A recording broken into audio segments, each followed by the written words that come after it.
Tenho saudade, tenho pena, tenho uma grande paixão por Angola. Com 20 anos, quando saí de lá, tinha as minhas t-shirts, as minhas jeans, os meus discos e mais nada. E hoje tenho as minhas recordações. Quando me lembro de Lourenço Marques, realmente é uma terra maravilhosa. Muitos morreram, muitos ficaram na miséria, mas muitos se ingraram infelizmente bem.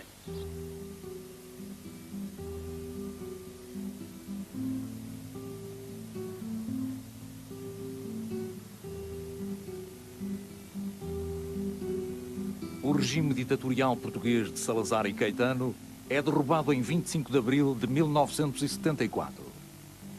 A guerra colonial mantida pelo salazarismo contra os movimentos de libertação nas províncias ultramarinas portuguesas em África, que durava há 13 anos, chega ao fim. Foi o passo decisivo para a consumação das independências. A pressão internacional exercida sobre o novo poder constituído em Portugal e o desejo de liberdade dos povos colonizados precipitam os acontecimentos a uma velocidade vertiginosa. É o início da descolonização.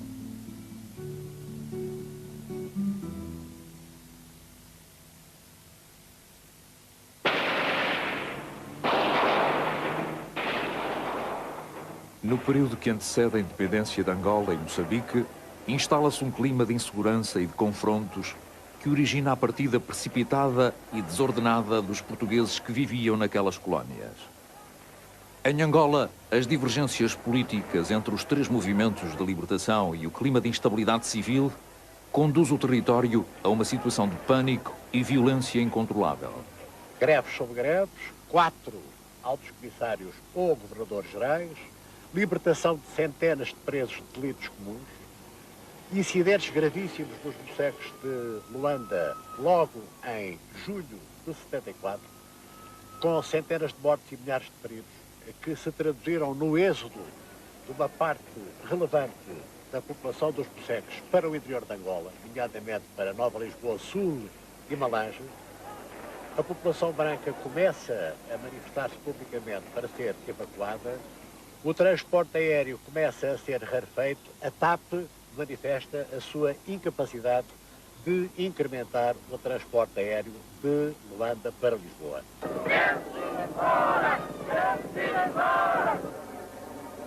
Apanhada neste fogo cruzado, a população branca tenta desesperadamente abandonar Angola, pedindo o apoio da comunidade internacional.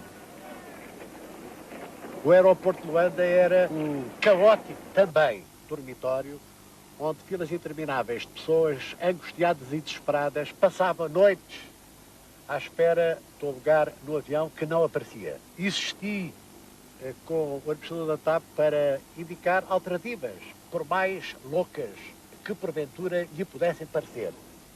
Para os portugueses de segunda e terceira geração, nascidos nas colónias, Portugal representava, na maioria dos casos, apenas a metrópole longínqua que desconheciam.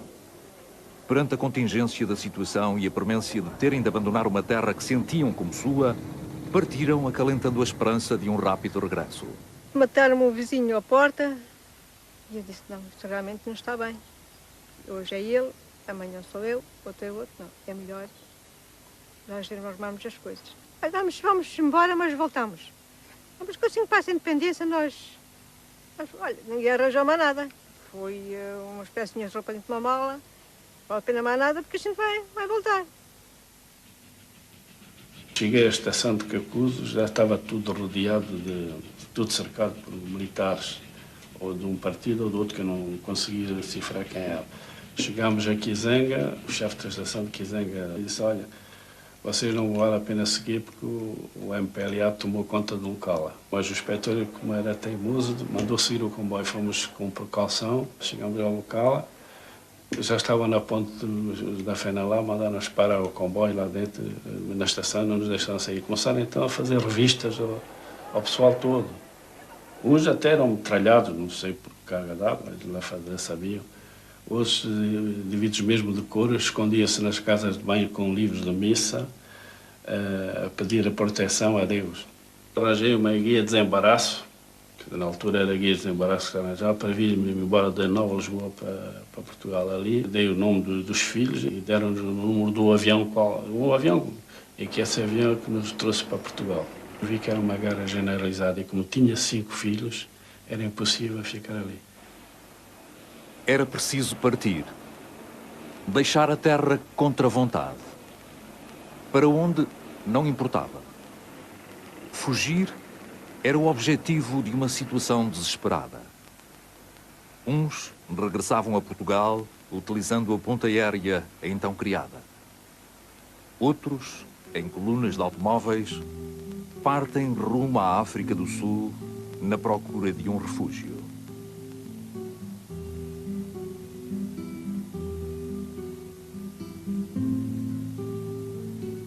Eu, na altura, tinha 7 filhos, uma família muito grande.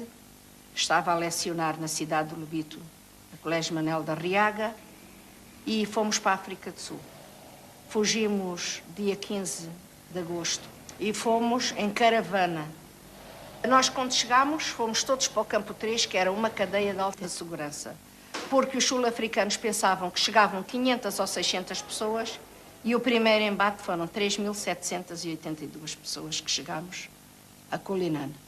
Provocada por grupos que pretendiam travar o processo de independência, a tensão política em Moçambique cresce, dando origem a confrontações graves.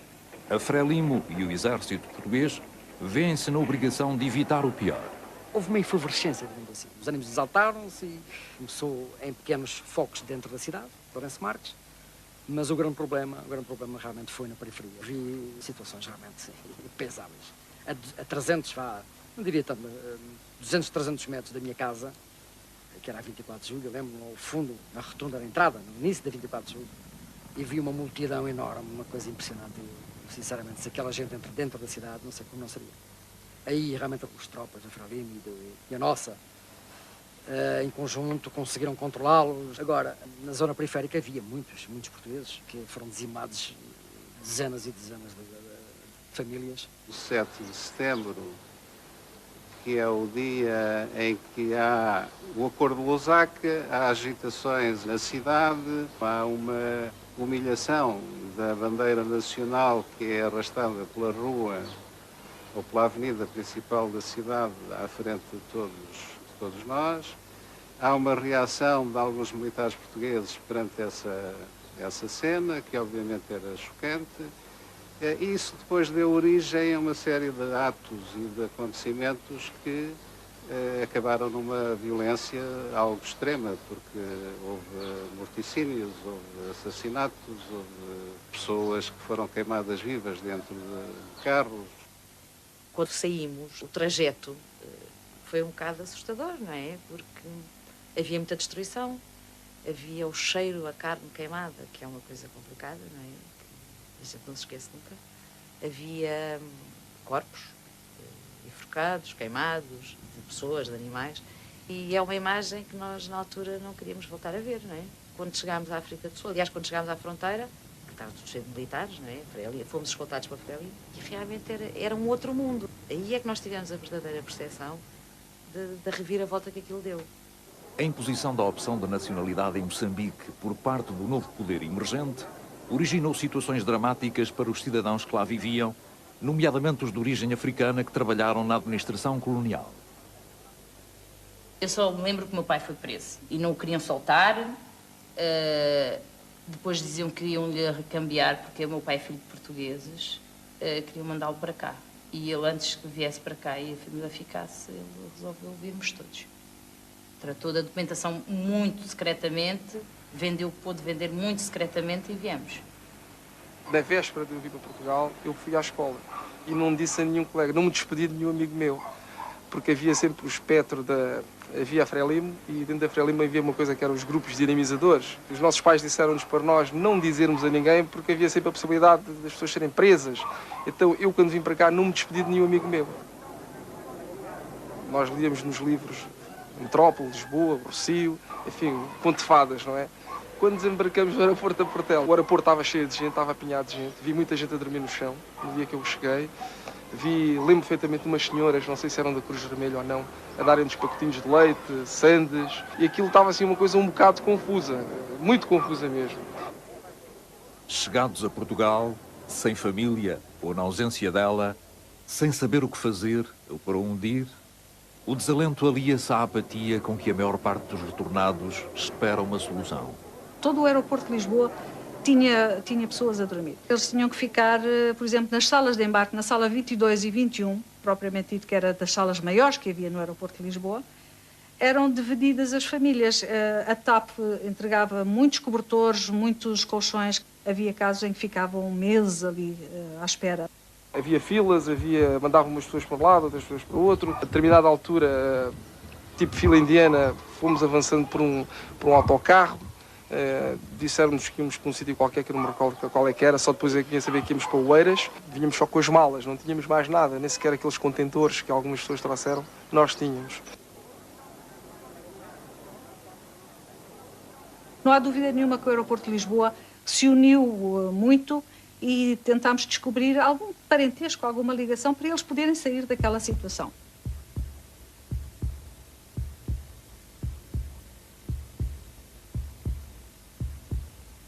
A família, para quem a tinha, era a força e o consolo que restava. Tínhamos familiares nossos à nossa espera, eram os tios. Ficámos uns dias aqui em Lisboa a tratar de ajudas que nós eventualmente poderíamos vir a receber. Passados um mês, fomos cada um para a casa de familiares. Eu para a casa da minha avó, a mais velha foi para a Covilhã, para a casa de um tio meu, e o meu irmão, o mais novo, para a casa da madrinha dele. Ou seja, separámos-nos. Pensava chegar a Portugal e encontrar uma coisa diferente, porque em Moçambique falavam muito na metrópole. Eu tinha curiosidade de conhecer a metrópole, que era prédios grandes ou uma coisa, não sei, na minha ideia era uma coisa imensa. Lembro-me perfeitamente de ter saído no aeroporto, estava assim a chuviscar, olhei à volta, no aeroporto não tinha os prédios grandes, tudo muito estranho, tudo muito frio. Ficámos no aeroporto o dia todo, era miúda, tinha pai 10 anos, foi muito triste, muito confuso. Sei que à noite apanhamos um carro, uma carrinha daquelas de caixa aberta. Estávamos com umas mantas, embrulhados com umas mantas, e fomos parar a Quinta do Conde a uma pensão.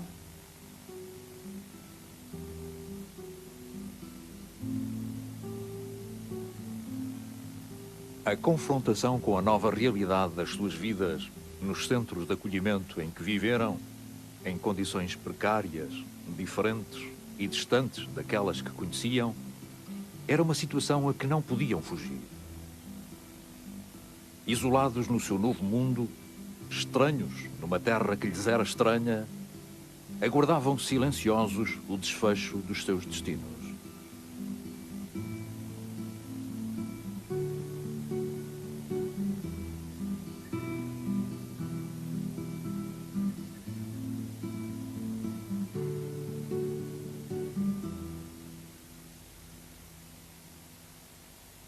Quando fomos para a África do Sul, com os acontecimentos e com aquilo que se ouvia e as notícias, chegou-se à conclusão que se calhar não seria tão cedo que as pessoas poderiam regressar, pelo menos para ter uma vida normal, escolas, trabalho, Então optámos por vender as poucas coisas que trouxemos, não é?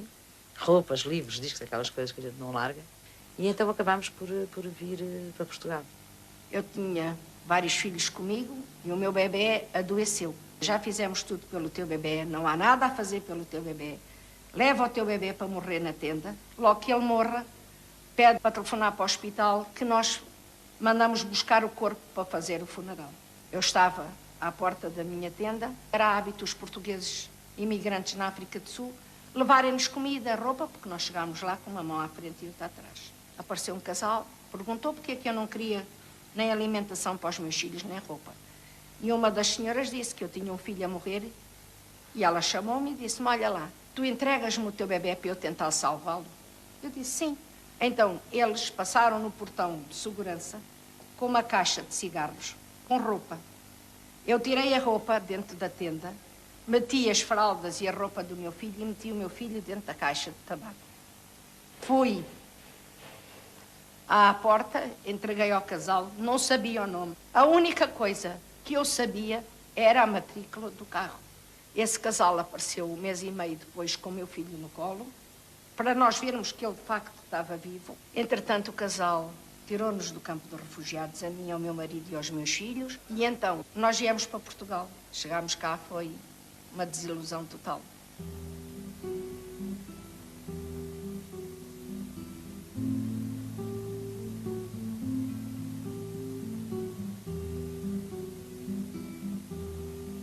O tempo passa lentamente para muitos retornados instalados em várias instituições humanitárias.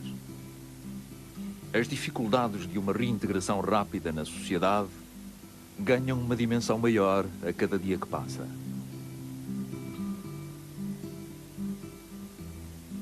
Para alguns, duraram 10 anos.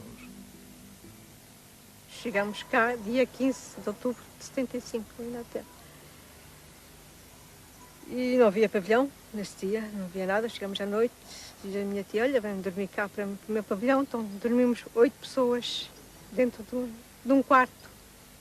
Os retornados vieram no ano de 75, em maio de 75, com a Cruz Vermelha. Depois a Cruz Vermelha deixou-os pelo Iarno e tiveram aqui até 77. A partir daí ficaram considerados ilegais aqueles que não saíram. O primeiro Natal que passamos cá, 75, foi doloroso. Olhávamos uns para os outros, mas não é Natal, não é Natal. O Inatel reconheceu e realmente tentou fazer o melhor, melhorou as refeições, mas nós estávamos a olhar para uns para os outros, todos muito tristes, e acho que nesse dia todos sofreram. A saída deles definitiva daqui foi quando o Inatel ajudou eles a sair, já não foi o Iarno, foi o Inatel, a 25 de julho de 85. O Inatel fez tipo um inquérito e, portanto, aqueles que eram considerados legais conseguiram casos, uns para Setúbal, outros para Monte Caparica, casos do Fundo de Fomento. Aqueles que eram considerados ilegais, o Inatel não tinha nenhum documento deles. Foi um aviso feito que no dia 25 de julho de 85 isto ia ser tudo demolido.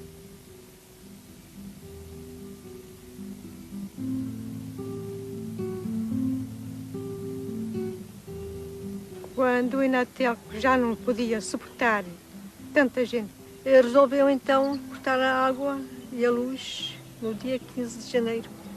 O ano já não estou bem lembrada, mas cortou a água nesse dia. Então, portanto, aí foi o caos. Em pleno janeiro de 85 cortou a água e cortou a luz. Porque a Câmara de Almada dizia que não dava casa os retornados das colónias, porque eles tinham água e tinham luz. 2 anos naquilo, praticamente, até que um dia o assistente social esteve cá, fez o inquérito, depois deu-nos as casas. Uma vida mais ou menos organizada, chegar aqui e começar do nada. Nada, mesmo nada.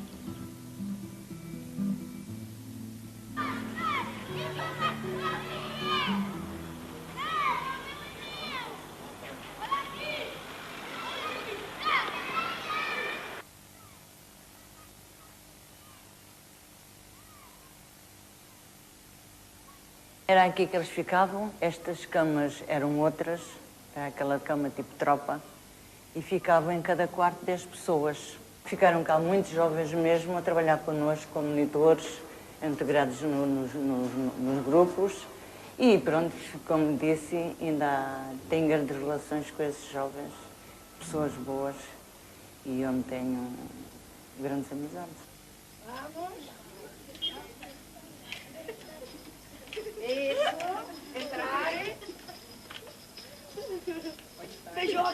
Eu fui integrada no Iarno, na Quinta dos Cedros, aqui em cima.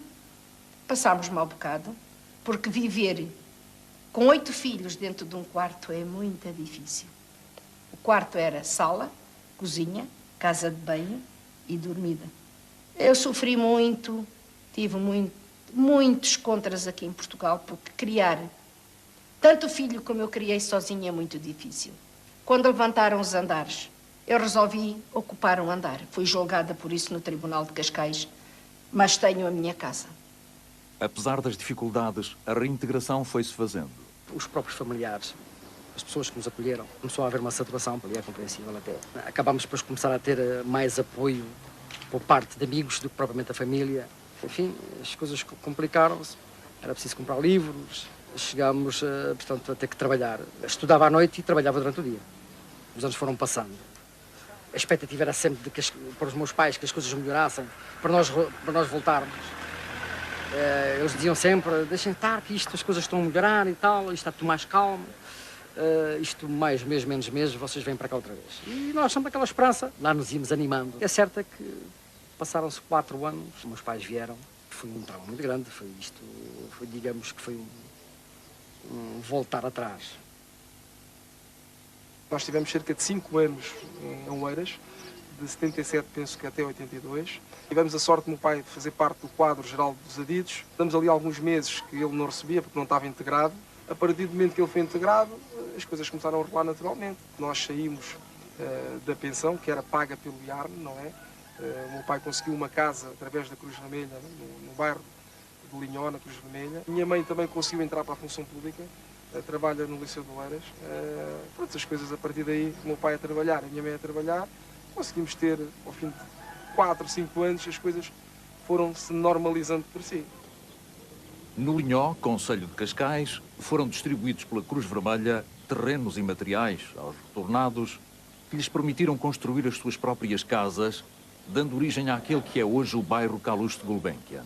Nessa altura havia uma inscrição aqui para o bairro da Cruz Vermelha, para cada um fazer a sua casa. E na altura negaram-me, dizer que era funcionário que tinha dinheiro. Eu fiquei a olhar para ela, então, eu sou refugiado de Angola, nasci em Angola, como é que agora não tenho direito a fazer a casa como os outros fazem?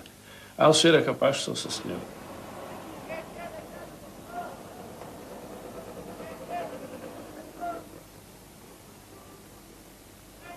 Eu acho que também era uma época muito difícil aqui. Nós éramos os intrusos, nós vinhamos tirar lugar a muita gente. Portanto, nós por um lado não queríamos vir e tivemos que vir, e por outro lado as pessoas aqui não achavam muita graça que a gente tivesse vindo, não é? Portanto, havia sempre alguma má vontade, não é?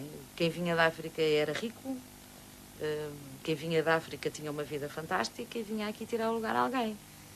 Portanto, na altura em que nós precisávamos de algum apoio, esse apoio não existiu porque nós éramos os maus da fita, entre aspas, não é? E as pessoas eram muito fechadas, muito reservadas. E os africanos, como eu me considero, não são assim, são pessoas abertas e falam nas coisas, se não gostam, mas não fazem números, não tentam dourar a pílula para por trás apunhalar, que era um bocado o que acontecia. E então eu, ao fim de 3 ou 4 meses de estar aqui, disse aos meus pais que ia embora. E que aqui não conseguia viver porque não me adaptava ao tipo de mentalidade das pessoas. E fui para o Brasil. Portugal, recentemente saído de um regime de opressão, atravessa social e politicamente um período conturbado. O retorno a Portugal de cerca de mais de 1 milhão de cidadãos teve um impacto muito grande na sociedade portuguesa. Mas esse impacto, curiosamente, foi bem digerido. E para nós verificarmos a dimensão desse impacto, basta pensarmos que o retorno de 600, 700 mil cidadãos a Portugal naquela época representa, em termos percentuais, a mesma coisa do que transportarmos toda a população do Canadá, em cerca de um ano, para os Estados Unidos. Em dezembro de 1976, arrancou um dos programas que entendi ser o mais importante para a integração dos desalojados da sociedade portuguesa, o Programa de Crédito para Atividades Reprodutivas. O lançamento deste programa foi precedido de um protocolo assinado entre mim e os presidentes dos conselhos de administração de toda a banca de investimento e comercial no meu gabinete. Foram financiados cerca de 7.800 projetos, desde 100 pontos até 50 mil pontos. Com estes projetos, muitos dos quais eu tive o gosto e o privilégio de visitar, foram criados, estima-se, cerca de 60 mil postos de trabalho. Até ao início da Guerra Colonial, em 1961, a presença em Angola de colonos portugueses era reduzida. Com o desenvolvimento da luta armada, o governo português vê-se obrigado a fomentar o envio de cidadãos da metrópole para as províncias ultramarinas, com o objetivo de aí se estabelecerem, no sentido de reforçar a presença portuguesa e de liderarem o desenvolvimento daqueles territórios numa lógica de exploração colonial.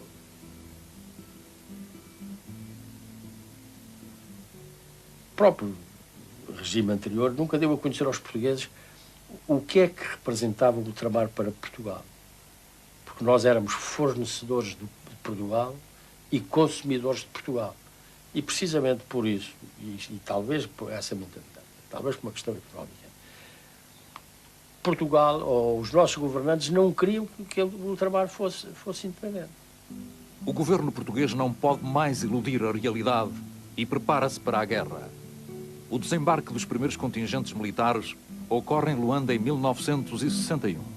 É o início de um período de 13 anos que vai lançar Portugal numa prolongada e desgastante guerra colonial.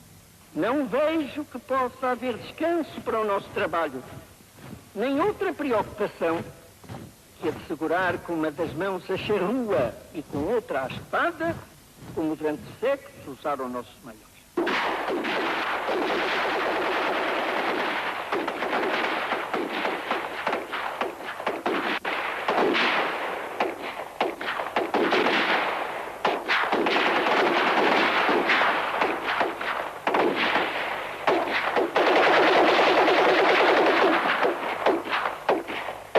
A guerra colonial reforça o isolamento internacional do regime fascista português. Salazar, na tentativa de perpetuar o mito do Portugal uno e indivisível, e iludindo a inevitabilidade da independência, faz apelos patéticos ao patriotismo e orgulho nacionalista dos colonos que a metrópole utilizava do ponto de vista social, político e económico.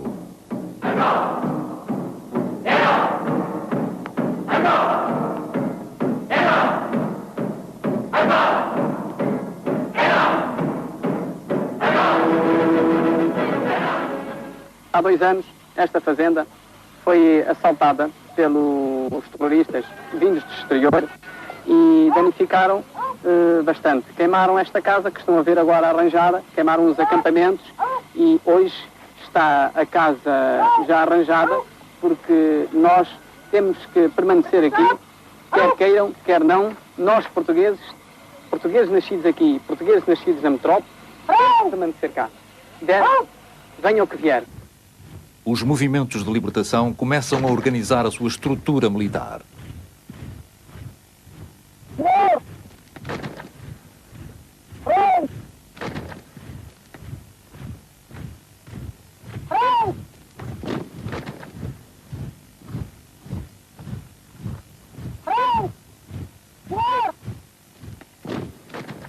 Pois eu considero que o Estado português tem uma dose de responsabilidade. Na altura, nós, quando lá estávamos, os embaixadores do governo que iam a Moçambique gritavam-nos aos ouvidos: aqui é Portugal. Era a frase. Quando queríamos transferir algumas economias, não nos deixavam. Eu via com dificuldade, por vezes, tinha dificuldade em meter quase cunhas para pagar revistas que eu assinava nos Estados Unidos ou noutras áreas em que tinha que pagar com dólares, 4 ou 5 ou meia dúzia de dólares. Eu tinha dificuldade em transferir moeda, não podia transferir. Tinha que, portanto, obrigatoriamente aplicá-las lá. Um país que na altura tinha 10 milhões de negros e tinha 200 mil brancos, tinha que preparar quadros negros para dirigir aquele país. Toda a gente sabia isso. Toda a gente contava com isso. Simplesmente, as autoridades do governo deviam acionar esse movimento, não o faziam. E estava tudo na paz podre, que a coisa, quanto mais tarde melhor, vai durando. Continuávamos a ter os nossos negócios com a metrópole, importávamos o vinho da metrópole, que chegava lá, sabe Deus como, a metrópole importávamos o algodão e o açúcar, e enfim, isso, e a coisa tinha que funcionar e funcionava. Mas funcionava mal, porque tanto brancos como pretos sabiam que tinha que ser independente. Veio a independência muito bem, mas veio mal. O meu sonho como moçambicano era de uma independência de Moçambique, mas onde pudéssemos todos, moçambicanos e não moçambicanos, brancos e pretos, pudéssemos continuar a viver, continuar a trabalhar e a trabalhar para aquela terra. A exploração colonial, como é referida, era mais uma exploração de uma natureza macroeconómica do que propriamente das pessoas que estavam lá a trabalhar. E digo isto porquê? Porque Portugal, nessa altura, vivia essencialmente de matérias-primas que vinham das colónias a preços abaixo do mercado. E com isso sofriam as populações locais, porque viam o seu trabalho pior remunerado. E, por outro lado, Portugal pagava com produtos industriais de baixa qualidade que dificilmente poderia vender noutro sítio. E esta interligação que se foi desenvolvendo durante o poder político de Salazar enfraqueceu quer a estrutura económica de Moçambique, quer a própria estrutura económica de Portugal. E ambos os países vieram posteriormente a sofrer os efeitos disso. E Moçambique está com grandes dificuldades, embora obviamente também faça esse percurso, para reconverter toda a sua economia, portanto, ser economicamente sustentável. Em Angola, apesar do clima de guerra civil, a independência foi proclamada no dia 11 de novembro de 1975.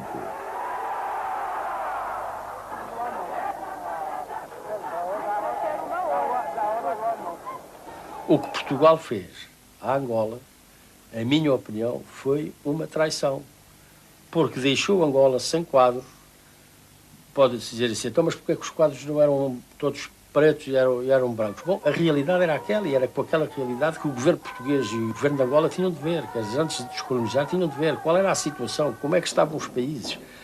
Portugal dependia muito do ultramar. O ultramar, por sua vez, estava ligado a Portugal. A proclamação da independência de Moçambique teve lugar a 25 de julho do mesmo ano e decorreu sem incidentes. Povo moçambicano, em vosso nome, às 0 horas de hoje, 25 de junho de 1975, o Comitê Central da Frelimo proclama solenemente a independência total e completa de Moçambique.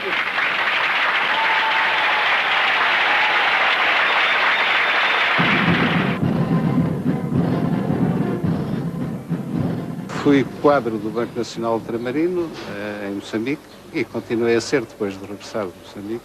E, portanto, vivi todo esse acontecimento num contexto relativamente sossegado, se é que se pode chamar assim. Na minha opinião, a transferência do Banco Nacional Ultramarino para o Banco de Moçambique foi das poucas coisas bem feitas no processo de descolonização.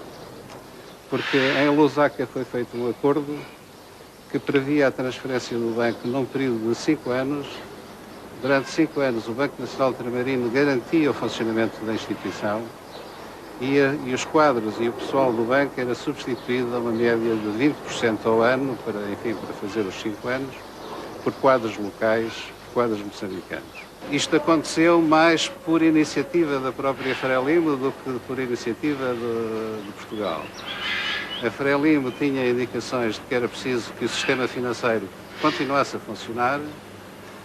A Frelimo precisava de que o banco continuasse a funcionar e por isso se preocupou em negociar em Lusaka uma solução para o banco que garantisse o seu funcionamento. Se tivesse feito a mesma coisa, digamos até para a próxima transferência do poder político, se tivesse havido uma programação a 5 anos, no mesmo estilo, numa substituição progressiva de quadros, eu acho que algumas coisas que aconteceram poderiam ter sido evitadas. Eu acabei por assinar um contrato de 2 anos com a Frelimo, o governo português, para ficar em Moçambique 2 anos a preparar o meu substituto. Passado 1 ano, eu quis-me vir embora e pedi para rescindir o contrato. Vim-me embora porque tudo aquilo que eu tentava defender, coisas que eu tinha colaborado a fazer, coisas que eu tinha ajudado a construir ou que tinha tido mesmo a ideia de se fazerem, eu agora era obrigado a assistir à sua destruição. E isso eu fui dizer, eu não aguento isto de maneira nenhuma. De modo que não tinha coragem para lá continuar. Impedidos de efetuar transferências bancárias para Portugal e de trazer das ex-colónias quaisquer valores, de forma a evitar a fuga de riquezas, os retornados viram-se obrigados a abandonar tudo o que haviam conseguido, trazendo apenas os 5.000 escudos permitidos por pessoa.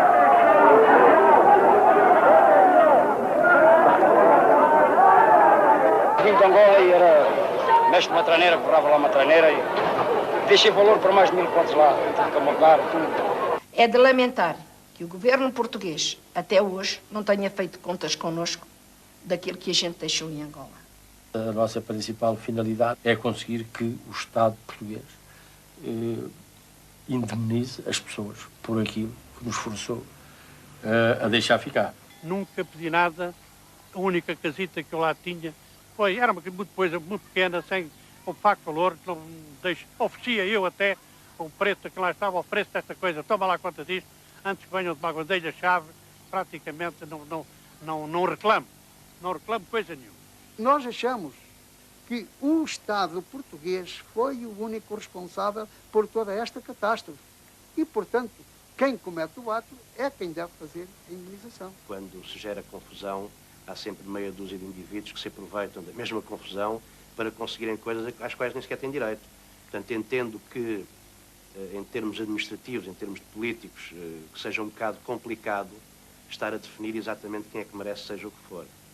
Mas, se calhar há situações que seriam mais facilmente resolvidas do que propriamente as indemnizações e que não foram. Por exemplo, o meu pai trabalhou a vida dele toda, mas como trabalhava numa ex-colónia e como nem sequer era funcionário público, hoje não tem forma nenhuma de provar que trabalhou e não tem nada, não tem ajuda nenhuma do Estado, nem sequer uma pensão de reforma tem. Essas sim são situações que eu penso que deveriam ser vistas com mais cuidado.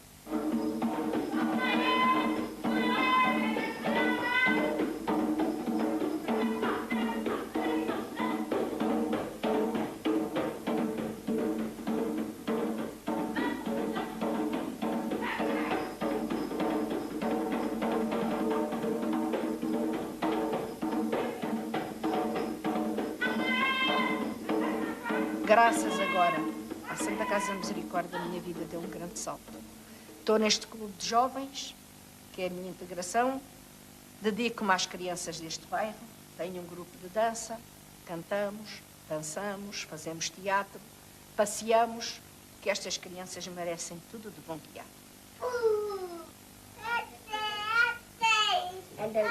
Escorrega. Apesar de tudo, acho que o povo português, para mim, até foi bastante simpático. Mas tinham que ser, não é? Ao fim e ao cabo, nascemos sob a bandeira portuguesa. Eu, quando nasci, o meu bilhete de identidade, aliás, eu tenho ali um bilhete de identidade quando era miúdo, português, cantava o hino nacional português, na escola éramos obrigados, na escola primária, cantávamos o hino nacional, sabíamos os rios de Portugal, sabíamos as vias ferroviárias de Portugal, tinha que saber onde é que era o Rocio, tinha que saber a história de Portugal. Portanto, eu nunca tive história de Moçambique. Continuo a ser angolana, eu acho que isto não é a minha terra é lá.